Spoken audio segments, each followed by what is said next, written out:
సినీ పరిశ్రమలో కొత్త వివాదం మొదలైంది. అంటే ఇద్దరు వ్యక్తుల మధ్య జరిగిన ఏదైతే వివాదం ఉందో ఆ వివాదం ప్రస్తుతం ఒక మీటింగ్ ద్వారా పరిష్కరించడానికి సినిమా పెద్దలు కృషి చేస్తున్నారు. ప్రస్తుతం మనతో తమ్మారెడ్డి భరద్వాజ్ ఉన్నారు. అంటే ఎలా చూస్తారు ఇప్పుడు ఆ ఇష్యూని? మీరు కమిటీ సమావేశం అయ్యారు అంటే మేము మీటింగ్ ద్వారా సాల్వ్ చేద్దాం మేము ప్రయత్నం చేయట్లేదు. ఇది కమిటీ ఉంది, గత 5 ఏళ్ళుగానో కమిటీ పెట్టాం. అప్పుడు జరిగినప్పటి నుంచి ఆ కమిటీ వేరియస్ కేసెస్ సార్ట్అవుట్ చేస్తూ వస్తుంది.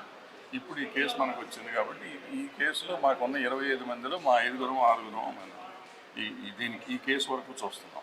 ఏ కేసుకి ఆ కేసు వేరు ప్యానెల్స్ ఉంటాయి అన్నమాట. ఈ ప్యానెల్కి మేము అంటే ఎంత కాలంలో పరిష్కరించడానికి 90 days అండి. అంటే వివాదం ఇది చాలా సీరియస్ కేసు కాబట్టి మేము 40 days 50 daysలో అయిపోవాలని ట్రై చేస్తాం. అంటే వివాదం పెద్దదైపోయింది, పోలీస్ స్టేషన్ వరకు వెళ్ళింది, ఎఫ్ఐఆర్ నమోదైంది. పోలీసులు పరిష్కరించే కంటే ముందే సినిమా పరిశ్రమ దాన్ని ఒక పరిష్కారం దిశగా చూపిస్తే బాగుంటుంది.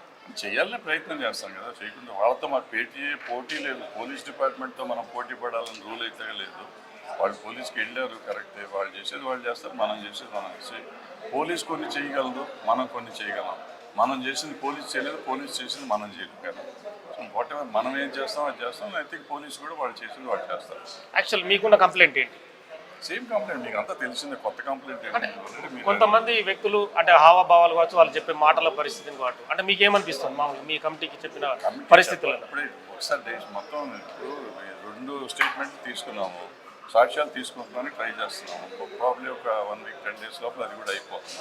దెన్ మాకు ఒక డెసిషన్కి వచ్చినాక మేము చెప్పగలం. హావభావాలను బట్టి ఏముంటుంది, ప్రతిదీ బాగానే ఉంటుంది. మీరు చెప్పినప్పుడు మీది బాగుంటుంది, నేను చెప్పినప్పుడు నాది బాగుంటుంది. రెండు కంపల్సరీ వినాల్సిందే. 2 విన్నాం. సో 2 విన్నాక మేము దానికి ఒక డెసిషన్కి రావాలి కదా వస్తాం.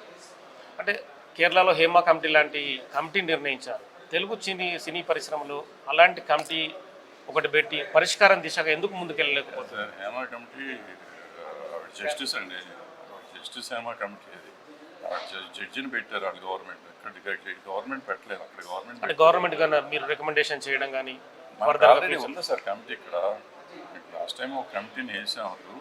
కమిటీ వేసినాక ఇందాక చెప్పాను కదా, 3000 మందిని మేము రికార్డ్ చేసాము స్టేట్మెంట్లు. వీళ్ళ నుంచి ఒక ఇదే ఇచ్చాం, వాళ్ళకి రిపోర్ట్ ఇచ్చారు మనాళ్ళు ఈ కమిటీ వాళ్ళు. సబ్ కమిటీ ఇచ్చింది. సబ్ కమిటీ నుంచి మళ్ళీ మేజర్ కమిటీ ఇవ్వాలి, గవర్నమెంట్కి ఇవ్వాలి. అది ఇంతవరకు అవ్వలేదు. సబ్ కమిటీ రిపోర్ట్ తీసుకున్నారు కానీ పెద్ద కమిటీ, హై లెవెల్ కమిటీ ఇంకా మీట్ అవ్వలేదు. మీట్ అయ్యి గవర్నమెంట్కి ఇస్తే మనకి రాలేదు. ఈ లోపల ఏమైంది, ఎలక్షన్ వచ్చింది, ఎఫ్టీసీ డీఫంక్ అయింది. ఎఫ్టీసీ యాక్టివ్ అయితే కానీ ఈ పనులు అవ్వాలి. 3000 మంది అని చెప్తున్నారు కానీ 3000 మంది ఫిర్యాదుదారులు కదా ఎంక్వైరీ చేసాం. అసలు అంటే ఇటువంటి ఇండస్ట్రీలో ఏమేమి జరుగుతున్నాయని తెలియాలంటే మీరు నేను చెప్పుకుంటే మనం కూర్చుంటే రోజు ఎవడో చెప్తాడు, చెప్పిన వీళ్ళు చెప్పలేం కదా. ఆరోపణలు ఎన్నో వస్తుంటాయి. ఆరోపణ కాదు, జరిగిన ఎవరెవరు ఉన్నారో ఇన్వాల్వ్ అయ్యి ఉండాలి. పని చేస్తున్న వాళ్ళు 3000 మంది వర్క్ చేస్తున్న సినీ పరిశ్రమ పని చేస్తున్న వర్కర్స్ దగ్గరికి వెళ్ళి మీరు ఏం సమస్యలు ఎదుర్కొంటున్నారు అని అడిగితే వాళ్ళు చెప్తారు కదా. కొంతమంది పేర్లు చెప్పవచ్చు, కొంతమంది పేర్లు చెప్పకపోవచ్చు, కొంతమంది యాక్ట్ ఏంటో చెప్పవచ్చు. సో ఇవన్నీ ఎంక్వైరీ చేసి అది ఒక రిపోర్ట్ తయారు చేశారు. చాలా మంది రెగ్యులర్గా ఆరోపిస్తున్నారు, అంటే కాస్టింగ్ కాస్ట్ అనేది పెరిగిపోయింది, అంటే రకరకాల ఆరోపణలు మీరు చేస్తారు. అంటే సినీ పరిశ్రమలో మీరు ఎన్నో ఏళ్ళుగా చూస్తున్నారు. అంటే వాటికి పరిష్కారం కనుగొనే దిశగా ఏం చెప్పదలుచుకున్నారు? పరిష్కారం అయింది ఉండదండి. పరిష్కారం ఎక్కడ ఉంటాను చెప్పండి. ఊరికే చెప్పేసి నేను చెప్పాలంటే మీ మైక్ దొరికిందని చెప్పమంటే ఏదైనా చెప్పాలి. అంత ఈజీగా అవుతుంది? అది ఈజీ అది కాదు. It's possible.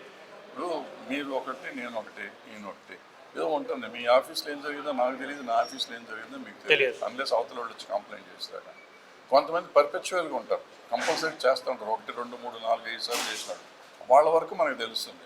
నేను ఒక సినిమా తీసి ఇవాళ ఎంతమంది రెండో సినిమా తీస్తున్నారు, ఆఫీస్ వచ్చేది బంద్ అయిపోతుంది. ఈ చేసిన వాడు వెళ్ళిపోయినాక మనం ఈ అమ్మాయి చెప్పినా, అమ్మాయి కానీ అబ్బాయి కానీ చెప్పినా మనకు అర్థం కాదు కదా. సో ఈ రకరకాల సమస్యలు ఉన్నాయి. బట్ ఈ సమస్యలు పరిష్కరిస్తానికి మనం రకరకాలు చెప్తున్నాం.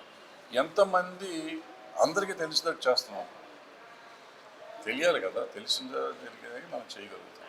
ఇప్పుడు ఆరోపించబడుతున్న వ్యక్తి ఎవరైతే ఉన్నారో వాళ్ళ భార్య కూడా ఈ వ్యవహారానికి పురిగొల్పింది అనేది ఆరోపణ. అంటే అందులో కంప్లైంట్లో ఆమె రాసింది వ్యక్తి. చూడాలి, మనం చెప్పారు వీళ్ళు చెప్పేది వీళ్ళు చెప్తారు, వాళ్ళు చెప్పేది వాళ్ళు చెప్తారు. సో మనం ఎంక్వైరీ చేసినాక తెలుస్తుంది. కానీ కొంత పరువు సమస్య ఏర్పడుతుంది కదా సినీ పరిశ్రమకి.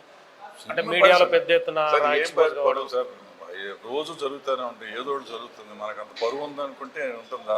1950 నుంచి 1920 నుంచి కూడా చెప్తానే అప్పుడు ఉన్నారు. ఇంత మీడియా లేదు కదా మీరు చెప్పేటప్పుడు. మీడియా ఉన్నా లేకపోయినా తెలుసు కదా. ఇప్పుడు మా చిన్నప్పుడు 1956లోనే ఇప్పుడు పాకుడురాళ్ళు రాశారు రాహుల్ భరద్వాజ్ గారు. దాంట్లో నేను పుస్తకం చదవండి, ఇప్పుడు మీరు అడిగిన ప్రశ్నలన్నీ అందులోనే ఉంటాయి. అప్పుడే చేశారు. కానీ జ్ఞానపీఠ అవార్డు కూడా వచ్చింది ఆ బుక్కి. ఆ బుక్ సినిమా కాదు, పాకుడురాళ్ళు అంటే సినిమా ఆర్టిస్టులు ఎలా కాలు జారుతారు అనేది మీరు చదవని తెలుస్తుంది.